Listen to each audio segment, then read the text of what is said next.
अच्छा एक बात पूछूं? सच सच बताना, आज का ये फुटबॉल मैच क्या मैं इस ड्रेस में मोटी लग रही हूँ? के बीच है। नहीं नहीं सच्ची? मतलब पतली लग रही हूँ? दोनों नहीं टीमें नहीं दो की गोल से बराबरी पर हैं। ओह गॉड, तो क्या नहीं लगा के रखा है? तुम मेरी बात सुन भी रहे हो या नहीं? जाना, तुम बहुत अच्छी लग रही हो। देखना पार्टी में सब तुम्हारी ही तारीफ करेंगे। ब्राजील के खिलाड़ी बहुत बहुत तगड़ा। अरे ये क्या लगा रखा है फुटबॉल कमेंट्री?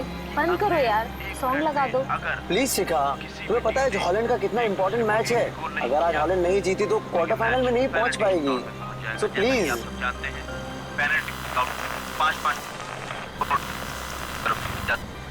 और वो मैच बहुत ही रोमांचक होता है जब दोनों टीमें पेनल्टी शूटआउट में पहुंच जाए। जी हाँ, दोनों ही टीम बहुत ही जबरदस्त। ये कार को अचानक क्या हो गया? जरूर तुम पेट्रोल भरवाना भूल गए होगे। भाई कल ही तो मैंने टैंक फुल करवाया था।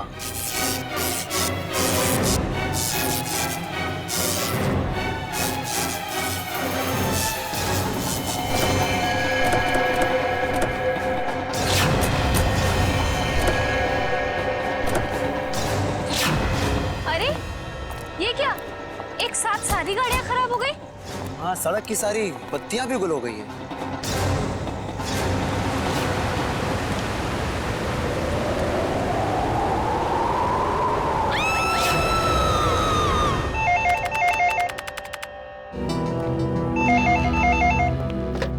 Hello, CID bureau.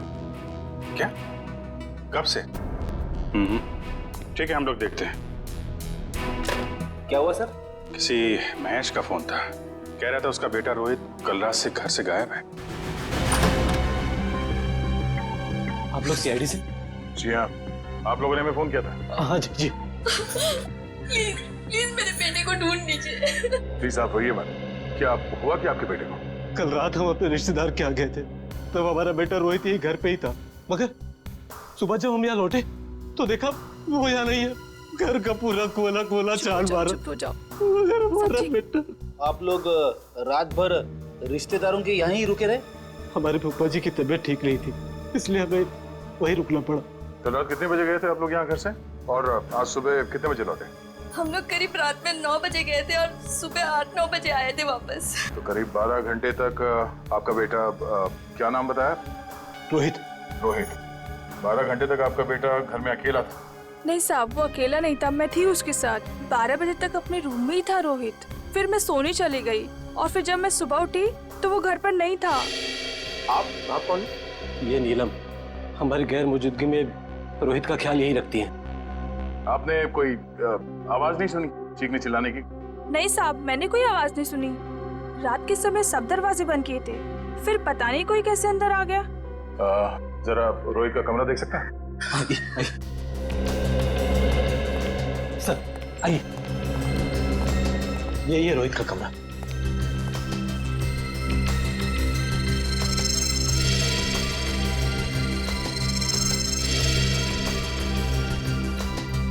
ओहो, लगता है आपका बेटा महाराणा प्रताप का बहुत बड़ा फैन है।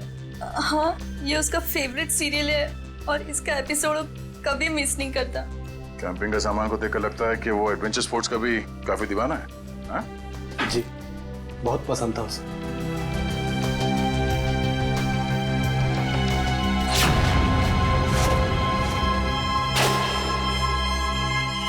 कल रात की खिड़की खुली थी या ऐसे ही? जैसा कि साहब बताया था कि रात को खिड़की दरवाजे बंद ही रहते हैं। मगर अब ये खिड़की खुली है, इसका मतलब रोहित को जो भी यहाँ से लेके गया है वो इसी खिड़की से बाहर लेके गया।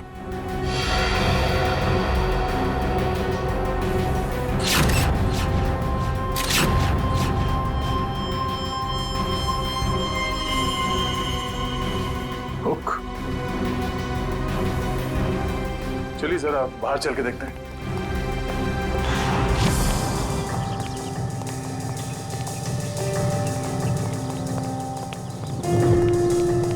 सर, जूतों के निशान शायद रोहित के होंगे। 5 या 6 नंबर के जूते होंगे। ये रोहित कितने नंबर के जूते पहनता था? 6 नंबर। 6 नंबर। ये देखो, गमले में ये जूते का निशान है। ऐसा लगता है किसी ने ऊंचाई से छलांग मारी है इसके ऊपर। छलांग मारते ही मिट्टी जूते पे लग गई और नीचे उतरने के बाद जमीन पे आ गई ये निशान। सर मगर यहाँ पे तो सिर्फ रोहित के जूते के निशान है, और कोई जूते के निशान तो है ही नहीं। अंकल रोहित का कुछ पता चला? नहीं बेटा, अभी तक तो नहीं। उसके सारे दोस्तों को फोन करके देखा लेकिन उसका कुछ भी पता नहीं चल रहा है। सर, ये नोट यहाँ झाड़ी में पड़ा मिला सर। नोट? एक मिनट दिखाई जरा।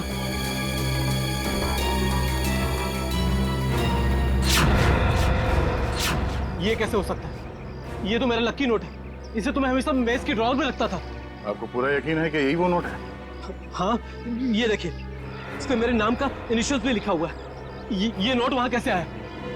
मिस्टर राजेश, बुरा मत मानिएगा, पर हमें ऐसा लगता है कि रोहित खुद घर छोड़ के गया है। ये आप क्या कह रहे हैं? मेरा बेटा खुद घर छोड़ के भाग कैसे सकता है?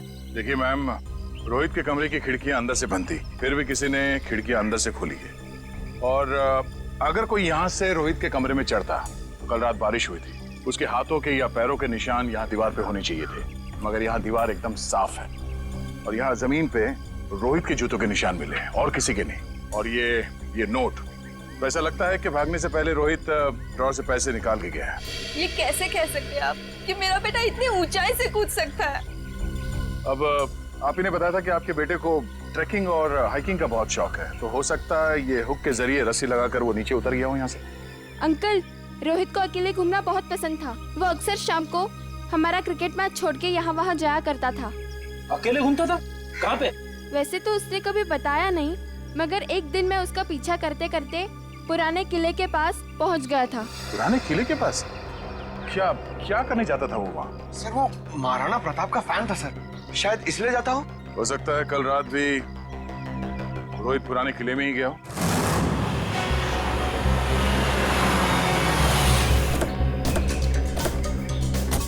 मुझे तो लगता है सर, ये रोहित महाराणा प्रताप का बहुत बड़ा दीवाना है, इसीलिए वो यहीं पे खेलने आता होगा। हाँ थोड़ी वो सब तो ठीक है, लेकिन इतनी रात को यहाँ क्यों आया होगा? जरूर कुछ ना कुछ तो है यहाँ पे। हाँ ये तो है सर। वो देखिए, ट्री हाउस। इसका मतलब ये ट्री हाउस रोहित ने अपने खेलने के लिए बनाया होगा। चलो देखते हैं। करण, जरा ऊपर जाके देखो। चल मयूर, आसपास देखो। तो यहाँ से भी टूटा है और यहाँ से भी हाथापाई हुई है। शायद गुंडे रोहित को यहीं से उठा ले गए होंगे जबरदस्ती।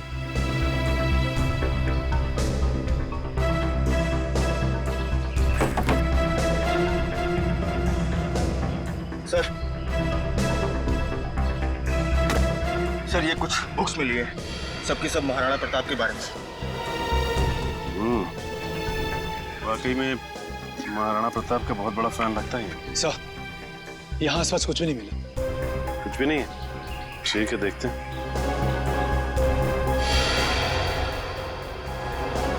ये क्या? ये देखो, ये रोहित ने इस पेज पे निशान लगाया हुआ है। जरूर कुछ तो खास है इस पेज पे। इस पन्ने पे तो महाराणा प्रताप की तलवार के बारे में लिखा हुआ है। महाराणा प्रताप की तलवार? बड़ी परसों मैंने न्यूज़पेपर में पढ़ा था कि महाराणा प्रताप की तलवार शहर के पुराने म्यूजियम में रखी जाने वाली है, चिम्मा म्यूजियम में। हो सकता है कुछ ना कुछ इस चिम्मा म्यूजियम में ही है। जाना पड़ेगा वहां पे। Hello hello hello ambulance, hello. यहाँ पे इतनी भगदड़ क्यों मची है? अंदर चल के देखते हैं। एम्बुलेंस, चिम्मा म्यूजियम से बात कर रहा हूँ, जल्दी आइए। आप? हम लोग सीआईडी से। बहुत देर कर दी आपने आने में। वो तो कब के भाग गए। भाग गए? कौन भाग गया? वही जिन्होंने म्यूजियम में डाका डाला। डाका? जी हाँ, और महाराणा प्रताप की शाही तलवार लेकर भाग गए। महाराणा प्रताप की तलवार? रोहित ने भी अपनी किताब में महाराणा प्रताप की तलवार पर निशान लगाया था। आप ये बताइए कि आप इसे जानते हैं, इसे देखा है कहीं? नहीं। क्यों, क्या ये बच्चा कुछ जानता है? अभी हम कुछ कह नहीं सकते, लेकिन हो सकता है। साहब बहुत दर्द हो रहा है साहब। प्रकाश, घबराओ मत, एम्बुलेंस को फोन कर दिया है, बहुत जल्दी आ जाएगी। आपका घाव ज्यादा गहरा नहीं है, आप ठीक हो जाएंगे। एम्बुलेंस आ रही है। आप ये बताइए कि आप में से किसी ने भी उन लुटेरों के चेहरे देखे? नहीं साहब, उन लोगों ने अपने चेहरे पर नकाब पहना हुआ था। नकाब पहना? साहब मैंने एक लुटेरे को गोली मार दी, वहां पर आया। हिम्मत रखो बेटा, आ रहे डॉक्टर आ रहे।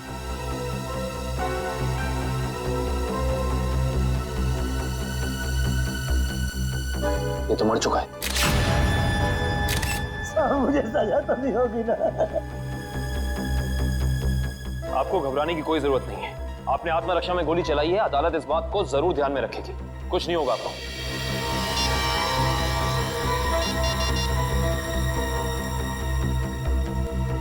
ये फोन मिला है, पासवर्ड मांग रहा है। एक काम करो निखिल, इसे हैकर के पास भेजो और चेक करो कि इस फोन के अंदर है क्या, सब कुछ। सर, तलवार की चोरी में और बच्चे रोहित के गायब होने में कुछ तो संबंध हो सकता है। ऐसा हो सकता है जब रोहित अपने ट्री हाउस में होगा तो उसने इन लुटेरों का सारा प्लान सुन लिया होगा और इसी वजह से वो उसे उठाकर ले गए। सर, आवंश, सर ये देखिए। ये क्या है? सफेद पाउडर?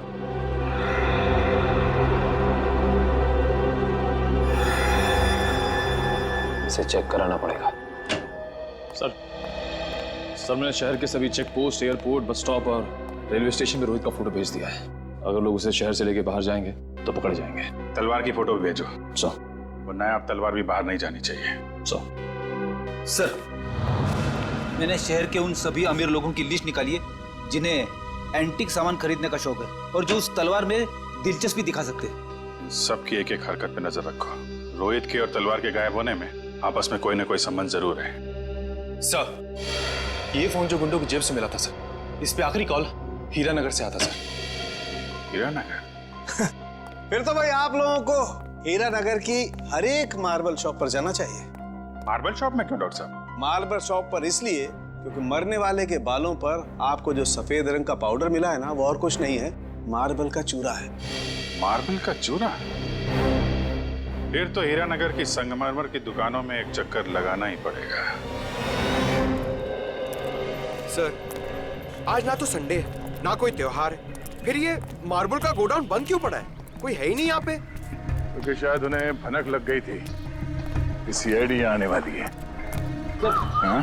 लगता है यही कहीं चिपके बैठे होंगे। ढूंढो जरा।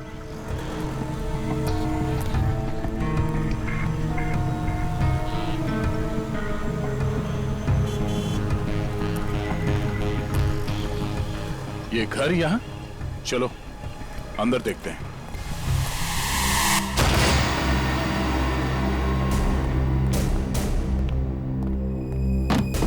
लगता है हमारे आने से पहले सब भाग गए यहां से। जरा तलाशी लो यहां।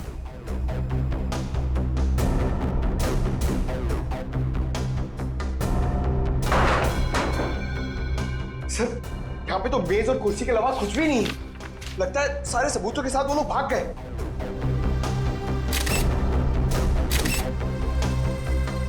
सिवाय इसके वो ये पेपर जलाना चाहते थे, मैं पूरी तरह से जला नहीं।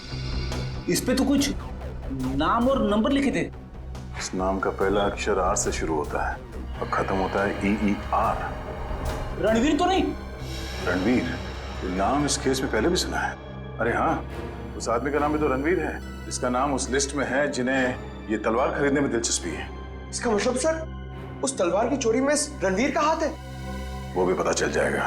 बादशाह रणवीर जी, हमें पता चला है कि महाराणा प्रताप की जो तलवार चीमा म्यूजियम से चोरी हुई थी, आपका मानना है कि वो तलवार आपके पूर्वजों की है और आपने कई बार कोशिश की थी कि वो तलवार आपको वापस मिल जाए। हाँ? तो अब समझ में आया कि आपकी यहाँ आने की वजह क्या है। आपको क्या लगता है कि वो तलवार हमने चुराई है? ठीक है, आप हवेली की तलाशी ले सकते हैं, हमें कोई एतराज नहीं। जाहिर सी बात है रणवीर जी कि आप इतने बेवकूफ तो नहीं होंगे कि तलवार चुराने के बाद उसे आप अपने हवेली में छुपा के रखेंगे। हाँ? जबान संभाल के बात करिए ऑफिसर, आपको कोई हक नहीं बनता हमें चोर कहने का जब तक आपके पास कोई ठोस सबूत ना हो। ठोस सबूत है हमारे पास। ये कागज, इससे क्या होता है? इस कागज पे आपका नाम लिखा हुआ है रणवीर जी। तो उससे क्या हो जाता है? उससे यह साबित होता है कि वो तलवार आपने चोरी करवाई है, क्योंकि ये जला हुआ कागज का टुकड़ा हमें उन लुटेरों के अड्डे से मिला जिन्होंने शायद आपके कहने पे वो तलवार चुराई। बेकार की बात है। इस दुनिया में ऐसे कितने लोग होंगे जिनका नाम रणवीर है, तो आप हम पे कैसे शक कर सकते हैं? माना कि इस दुनिया में बहुत से लोग हैं जिनका नाम रणवीर है, मगर उस तलवार में दिलचस्पी रखने वाले आप एक लौते रणवीर हैं। अरे रणवीर साहब, आपको तो पसीना आने लगा। अरे भाई, इन्हें ठंडा पानी पिलाओ, शरबत पिलाओ, क्योंकि कुंवर साहब को जेल में ये सब मिलना थोड़ा मुश्किल लगता है। शक्ल क्या देख? जाओ जल्दी लो, गो। जेल? हमने कुछ नहीं किया, हम जेल नहीं जाएंगे। सच क्या है, जल्दी बताओ। देखिए, हमें किसी का फोन आया था। वो हमसे पूछ रहा था कि हमें अपनी शाही तलवार खरीदने में कोई दिलचस्पी है या नहीं। फिर? आप तो जानते हैं वो तलवार हमारे लिए क्या मायने रखती है, इसलिए हम वो तलवार खरीदने के लिए राजी हो गए। ये जानते हुए भी कि वो तलवार चोरी की है। जी। कब खरीदने वाले हैं आप ये तलवार? जी, आज शाम 6 बजे ब्लू डेजर्ट होटल में। Hotel blue desert? बोलिए, किससे मिलना है? शायद पहचाना नहीं है आपने हमें। रणवीर नाम है हमारा। वो शाही तलवार का सौदा करने आए। ये कौन है? ये हमारे शाही सेवक है, दीमक राम। दीमक राम? ये कैसा नाम है? बचपन में इनके दिमाग में दीमक लग गया था, तब से दीमक राम नाम पड़ गया इसका। बैठिए।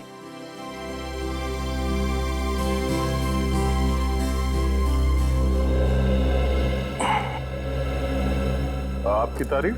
शाही तलवार की कशिश इन्हें भी यहाँ खींच लाई, पर आप दोनों में से जो ज्यादा मोटी रकम देगा, तलवार उसकी। ज्यादा मोटी रकम तो हम ही देंगे, खानदानी रईस जो ठहरे। वैसे वो शाही तलवार कहीं दिख नहीं रही। हर हसीन चीज को देखने का एक मुहूर्त होता है, और वो मुहूर्त तभी आएगा जब पैसा हमारे अकाउंट में आएगा। सही बात है, सही बात है। आप रणवीर जी हैं? कोई शक? लगता है आपने हमें पहचाना नहीं। हम वनराज, आपके और हमारे पिताजी बचपन में मित्र हुआ करते थे। अच्छा अच्छा, वो हो सकता है। वो मेरी याददाश्त थोड़ी कमजोर है। काफी बदले बदले नजर आ रहे हैं आप। खैर, लेकिन आप ये मत सोचिएगा कि पुरानी दोस्ती की खातिर हम ये शाही तलवार आपको ऐसे ही ले जाने देंगे। ये शाही तलवार तो हम ही लेके जाएंगे वनराज जी, आप बस बोली लगाई। 30 लाख, 40 लाख, 50 लाख, करोड़। 1 करोड़? क्या वो वनराज जी, लगाइए लगाइए। उस तलवार के लिए तो 2 करोड़ रुपए भी कम है। ठीक है, 2 करोड़। चलिए, आपका भी मान रखते हैं। 5 करोड़। 5 करोड़? वनराज जी, आप सोच भी नहीं सकते कि इस शाही तलवार की क्या अहमियत है हमारे लिए। 5 करोड़ 1, 5 करोड़ 2, 5 करोड़ 3। तलवार रणवीर जी की हुई। चलिए, अभी के अभी पैसे आप लोगों के अकाउंट में डलवा देता हूँ, मगर दिल की तसल्ली के लिए उससे पहले एक बार हम वो शाही तलवार देखना चाहेंगे। ठीक है, मुन्ना तलवार लेके आ। वैसे आपने ये सही नहीं किया। ये तलवार तो हमारे खानदान के भी बहुत करीब हुआ करती थी। वनराज जी, आपने वो कहावत सुनी है, एक मयान में 2 तलवारें नहीं रह सकती। उसी तरह एक तलवार का 2 खरीदार नहीं हो सकता, सिर्फ एक ही खरीदार होता है। ये रही शाही तलवार।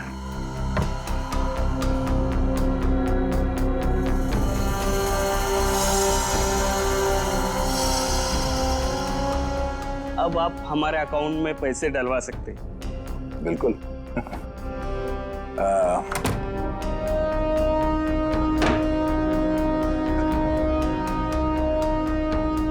पता है ये आदमी कौन है? रणवीर जी।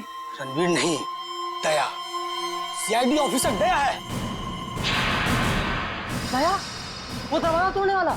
जो थप्पड़ मारता है? हाँ, वो था तो पियानो बजाने वाला। हाँ हाँ, क्या देख रहे हो? भागो! निकल। कम जी। बस बस बस। अब आ गए तुम दया के हाथ में। दरवाजा तोड़ने वाला, थप्पड़ मारने वाला, दांतों से पियानो बजाने वाला। हाँ? तो तैयार हो जाओ पियानो बजवाने के लिए। हाँ? रोहित कहाँ है?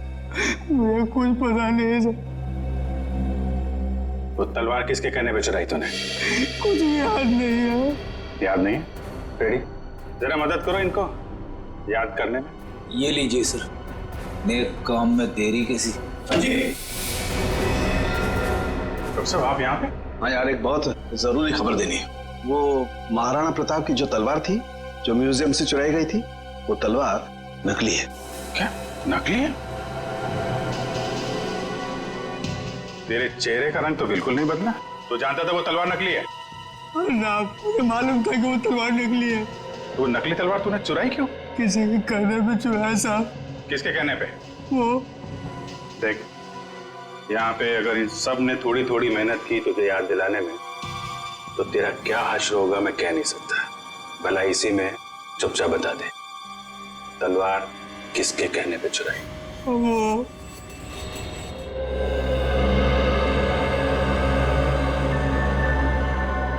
क्या करूं मैं? कैसे निकलूं यहाँ से? कोई तो तरीका होगा ना निकलने का।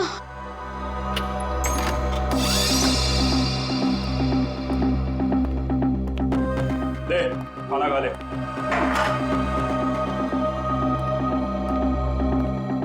अंकल, मुझे जाने दो ना।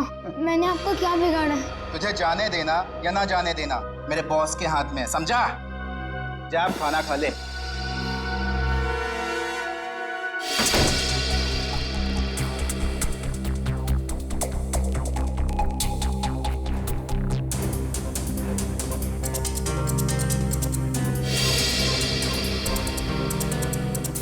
क्या करूं?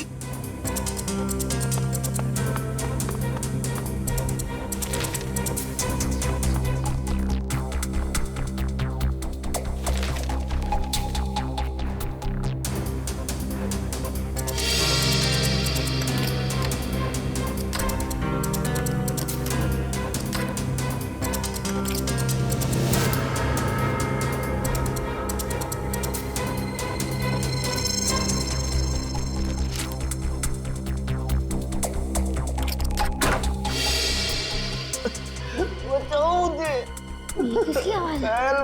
लगता है उन लोगों ने किसी और को भी कैद करके रखा है।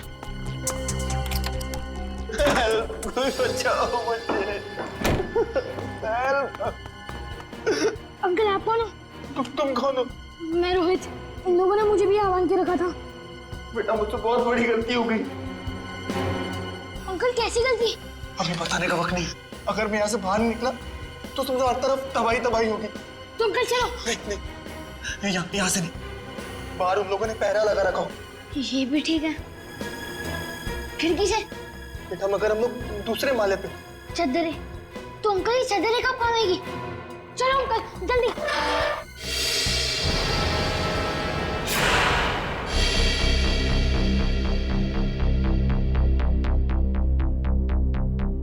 आप लोग? तलवार का कुछ पता चला? बड़ी फिगर है तुम्हें तलवार की। परवाह तो होगी ही, आखिर महाराणा प्रताप की तलवार थी। झूठ झूठ कह रहे हो तुम। वो तलवार जो यहाँ रखी थी वो महाराणा प्रताप की नहीं बल्कि नकली तलवार थी। नकली तलवार? ये क्या कह रहे हैं आप? बस बनकर अपना ढोंग।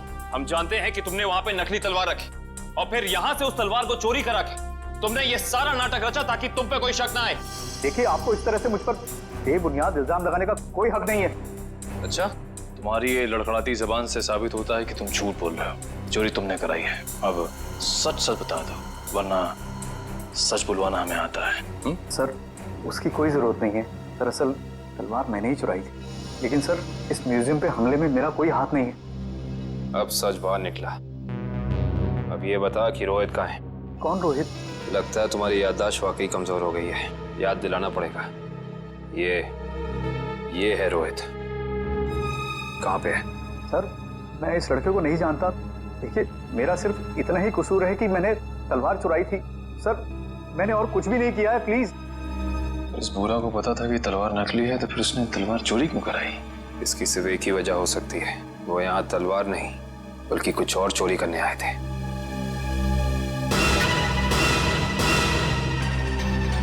जिस वक्त यहाँ चोरी हो रही थी वो क्लोज सर्किट कैमरा चल रहा था। जी सर। वंश, कल की फुटेज लाओ। सर।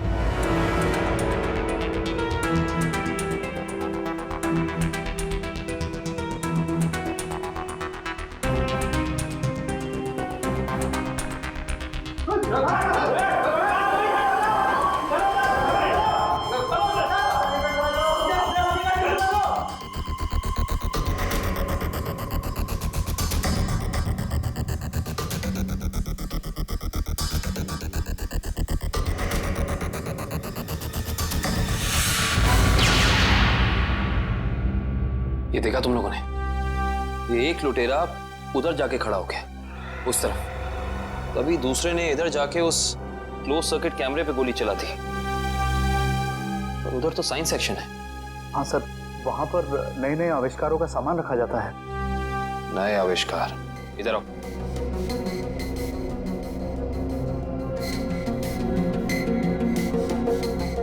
ध्यान से देख के बताओ कि यहाँ सब कुछ पहले जैसा है कि कुछ चोरी हुआ है? नहीं सर, सब कुछ ठीक दिख रहा है।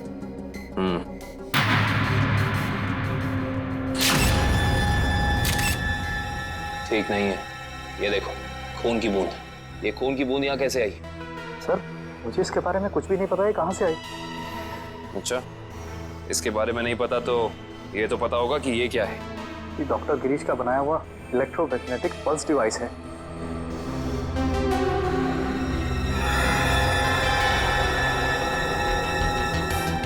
ये देखिए, पूरा डिवाइस बदला गया है और लुटेरे असली डिवाइस ले जाके नकली डिवाइस रख दिया। इस डिवाइस में ऐसी क्या खास बात है? सर, ऐसा कुछ भी खास नहीं है इसमें। कुछ तो खास है, वरना वो यहाँ नहीं खड़ा होता। ये डिवाइस तुम्हें डॉक्टर गिरीश ने खुद ला कर दिया था?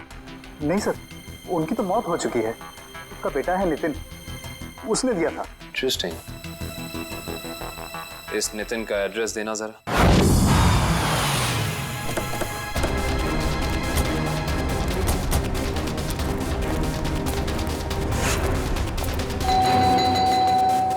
सर, ये नितिन दरवाजा नहीं खोल रहा है, कहीं उसकी जान को खतरा तो नहीं है? अंदर चल के देखते हैं।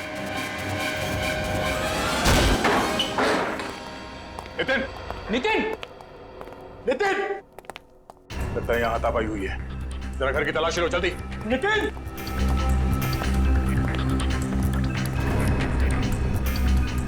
सर, नितिन तो नहीं है। क्या हुआ? सर कुछ नहीं। लगता है वही लोग नितिन को जबरदस्ती यहाँ से उठा के ले गए जिन्होंने म्यूजियम से वो खास डिवाइस चुराई थी। सर, शायद उन्हें वो डिवाइस इस्तेमाल करने नहीं आ रहा होगा, इसलिए उसे उठा के ले गए ताकि वो उन्हें सिखा सके। हाँ अभिजीत, क्या? कौन सा न्यूज चैनल? ओके, या न्यूज लगाना जल्दी।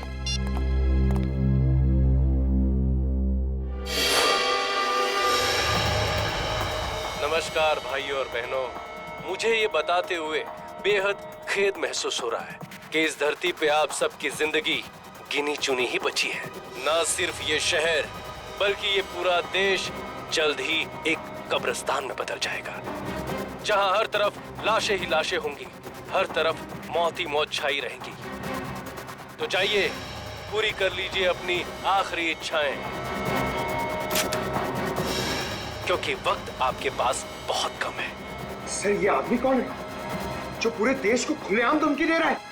जरूर इसका कुछ ना कुछ संबंध है इस म्यूजियम वाली चोरी के साथ। हेलो रोहित? रोहित बेटा, कहाँ हो तुम? तुम्हारे मम्मी डैडी कब से तुम्हारे लिए परेशान हो रहे घर पे। अंकल प्लीज मुझे बचा लीजिए, वो लोग मुझे मारना चाहते हैं। अंकल। कौन मारना चाहता है? देखो बेटा, घबराओ मत, तुम्हें कुछ नहीं होगा। पहले ये बताओ कि तुम हो कहाँ पर? सर, ठीक से तो पता नहीं, पर शायद श्याम नगर के पास। हाँ, हेलो हेलो हेलो रोहित! अरे अचानक लाइट कैसे चली गई? सर, श्यामनगर तो यहाँ से काफी दूर है, हम लोग श्यामनगर पहुंचेंगे कैसे? ये फोन तो जैम हो गया। हमें किसी भी तरह अभिजीत को कांटेक्ट करके उसे बताना होगा ताकि वो जल्द से जल्द श्यामनगर पहुंच सके। चलो। अंकल, वैसे इतनी आवाजें क्यों आ रही है? हाँ बेटा, मुझे भी बहुत सारी आवाजें आ रही है। बेटा, ये सब सिर्फ शुरुआत है। बहुत जल्द सब लोग एक दूसरे के खून के प्यासे हो जाएंगे। मगर ऐसा क्यों अंकल? और बिजली कब आएगी? हम कैसे जाएंगे बाहर?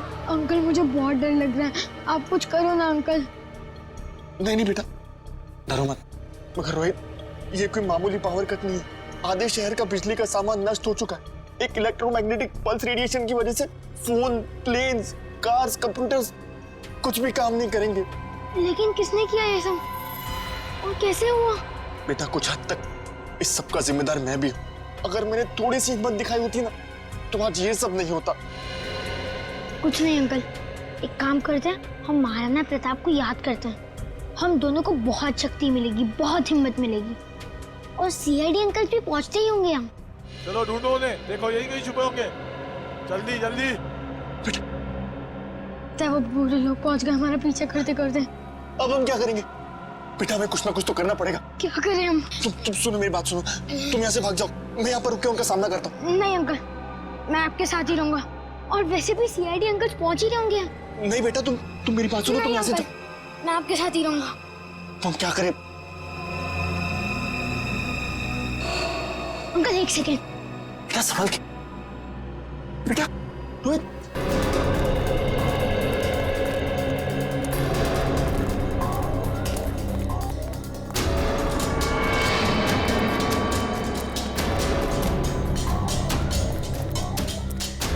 अब समझ में आया, उन लुटेरों ने वो ईएमपी डिवाइस उस म्यूजियम से क्यों चुराया होगा। क्यों चुराया होगा सर? ताकि वो इस शहर को ऐसे अंधकार में डाल सके वंश। यही प्लान था उनका। इस मुश्किल से इस शहर को निकालने का रास्ता ढूंढना पड़ेगा। इसका रास्ता तो अब उसी इंसान के पास है जिसके पास ये डिवाइस है। वो इसे इस्तेमाल करना भी जानता है और इसे नष्ट करना भी। इस अंधेरे ने हमारी मुश्किल और बढ़ा दी है।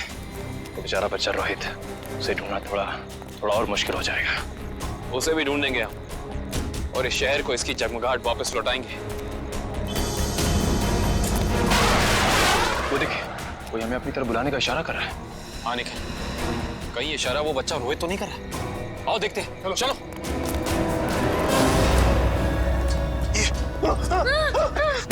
क्या सोचा था तुमने? हमसे बच पाना इतना आसान नहीं। वापस ले जाकर तुम्हारा हलवा कैसे बनाते? हलवा तो तुम्हारा सीआईडी बनाएगी। सीआईडी? वो भी बिना शक्कर का। Thank you CID uncle. It's okay Rohit, आप घबराइए नहीं। अंकल, इन्हें कुछ भी मत करना, इन्हें भी इन बुरे लोगों ने पकड़ के रखा था। वंश, रोहित को घर ले जाओ, तब तक हम इनकी खातेदारी करते हैं। Bye Nitin uncle. Bye bye. अब बता, तुम लोग इस शहर के साथ क्या करना चाहते थे? बोल। हमें कुछ नहीं पता। अच्छा निखिल, सही से बता दे जुबान खोल के, वरना तो सोच भी नहीं सकता तेरा क्या हाल होगा, समझा? सर, हमें कुछ भी नहीं पता। अभी बताओगे तो? सर इन्हें वाकई में कुछ नहीं पता। एक मिनट, कहीं तुम डॉक्टर गिरीश के बेटे नितिन तो नहीं? बिल्कुल सही पहचाना आपने। सर, मुझे एक्चुअली इसलिए पता है क्योंकि इनके बॉस ने मुझसे जबरदस्ती एक ईएमपी डिवाइस बनवाया जो बहुत जल्दी शहर को नहीं बल्कि इस देश को भी नष्ट कर देगा sir. EMP device? Yes sir. Nitin, ये ईएमपी डिवाइस कहाँ रखा है तुम्हें पता है? और इनका बॉस कौन है? सर, मैंने सिर्फ उनकी आवाज सुनी है, कभी उनका चेहरा नहीं देखा सर। चेहरा नहीं देखा? हेलो जी, अभिजीत सर। सर, रोहित हमें मिल गया है।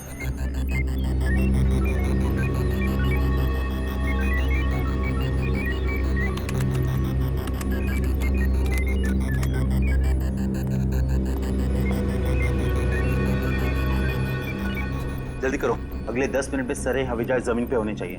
Yes sir. बस 3 फ्लाइट्स हवा में, बाकी सब कैंसिल कर दी गई सर। हाँ जल्दी करो, हमारे पास वक्त बहुत कम है। ओह नो, जिसका डर था वही हुआ। सर, प्लेन का इलेक्ट्रिक सिस्टम भी बंद हो गया होगा। मैं जानता हूँ, तीनों प्लेन लैंड कर रहे थे और हमारे अगले ऑर्डर का इंतजार कर रहे थे। अगर तीनों प्लेन एक दूसरे के ज्यादा नजदीक आ गए तो बहुत बड़ा क्रैश होगा। पता नहीं ये सब क्या हो रहा है। अब हम क्या करें सर? जल्दी से 2 में से भेजो रेडियो पे। मगर संदेश कैसे भेजेंगे? हमें तो ये भी नहीं पता है कि अगर क्रैश हुआ तो एग्जैक्टली कहाँ पे होगा। मैं जानता हूँ सूरज, इस मुश्किल के समय में हम सिर्फ प्रार्थना कर सकते हैं उन मासूम लोगों के लिए जो इस वक्त जिंदगी और मौत के बीच हवा में झूल रहे हैं।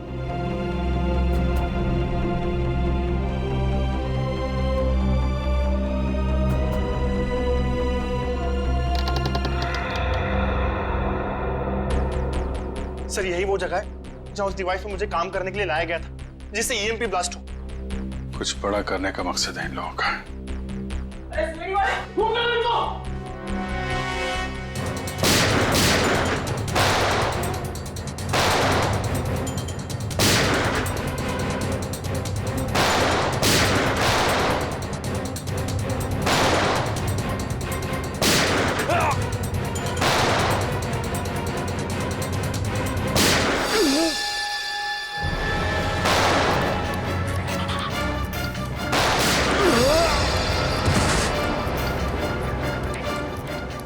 सर कंट्रोल रूम उस तरफ है।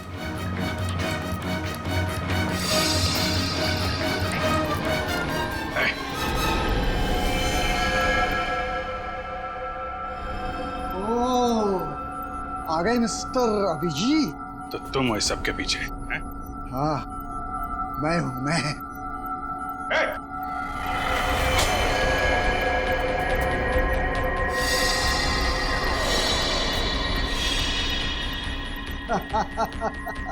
आने में बहुत देर कर दी तुमने। अभी अभी मैंने तो मिसाइल छोड़ दी। अब थोड़ी ही देर में इस देश के सारे सैटेलाइट्स नष्ट हो जाएंगे और चारों तरफ छा जाएगा अंधेरा ही अंधेरा और हो जाएगी तबाही ही तबाही। क्या मिलेगा तुम्हें ये सब करके? इस मिसाइल को रोक दो इसे। कोई तो तरीका होगा इसे रोकने का। मेरे पास है ना तरीका, मेरे पास है। आई नो मेरे पास है तरीका, लेकिन वो तरीका मेरे मरने के बाद मेरे साथ ही खत्म हो जाएगा।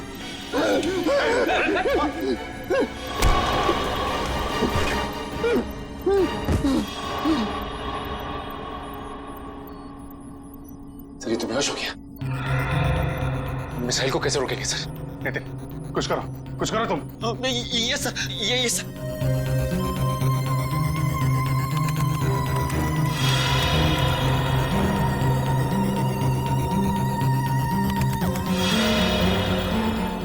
सर मुझे कुछ समझ में नहीं आ रहा है।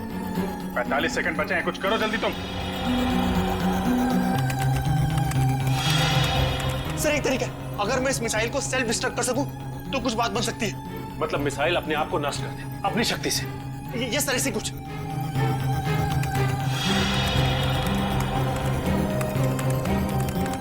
ओह माय गॉड सर, ये मशीन पासवर्ड मांग रही है। पासवर्ड क्या हो सकता है? पासवर्ड तो आदमी से रिलेटेड कुछ होता है, उसका phone number, mobile number, date of birth, उसका नाम। सर इसका नाम विनोद है। ये सर जल्दी करो, 30 सेकंड बाकी है। नहीं सर, ये 7 कैरेक्टर्स का पासवर्ड मांग रहा है। कहीं मिसाइल तो नहीं लिखा? एक सेकंड। नो सर ये भी नहीं है। जल्दी करो।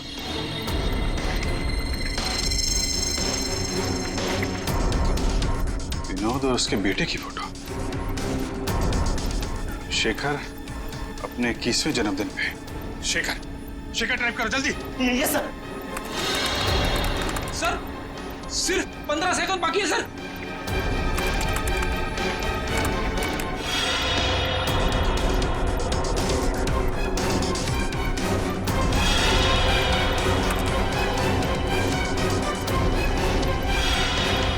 हो गया सर, सर हो गया। ओह माय गॉड सर हो गया।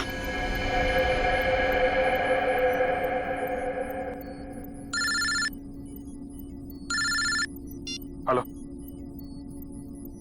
क्या? माय गॉड, ठीक है हम कुछ करते हैं। क्या हो सर? खतरा भी टला नहीं है, 3 जहाज अभी भी हवा में है और एयर ट्रैफिक कंट्रोल से उनका कांटेक्ट टूट गया है, कभी भी क्रैश हो सकते हैं। अब क्या होगा सर? कुछ भी करके हमें वहां पे बिजली वापस लानी होगी। एयर ट्रैफिक कंट्रोल वाले इलाके में बिजली लानी होगी हमें। अगर आप लोग जाना चाहते हो तो जा सकते हो, अभी किसी के बचने की कोई उम्मीद नहीं है। आप हिम्मत मत हारिए सर, कोई न कोई रास्ता जरूर निकल आएगा। बेवकूफी वाली बात मत करो, कोई भी प्लेन इस टावर में क्रैश कर सकता है और तुम सबकी जान जा सकती है। परवाह नहीं सर, भले ही हमारी जान क्यों न चली जाए, मगर हम अपने फर्ज के साथ गद्दारी नहीं कर सकते। मुझे तुम सब पे गर्व है बॉयज। लाइट आ गई। जल्दी से जल्दी तीनों प्लेन को लैंड करो। राइट।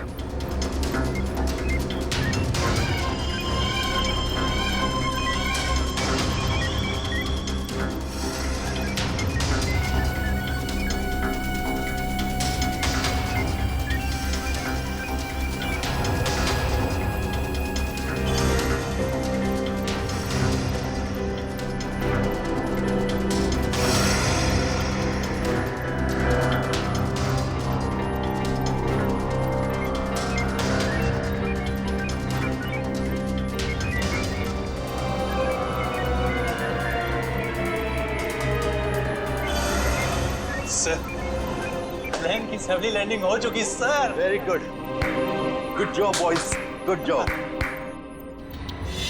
हमेशा से मेरा एक ही मकसद था, इस देश की तबाही, और उसके लिए मैंने नितिन का इस्तेमाल किया।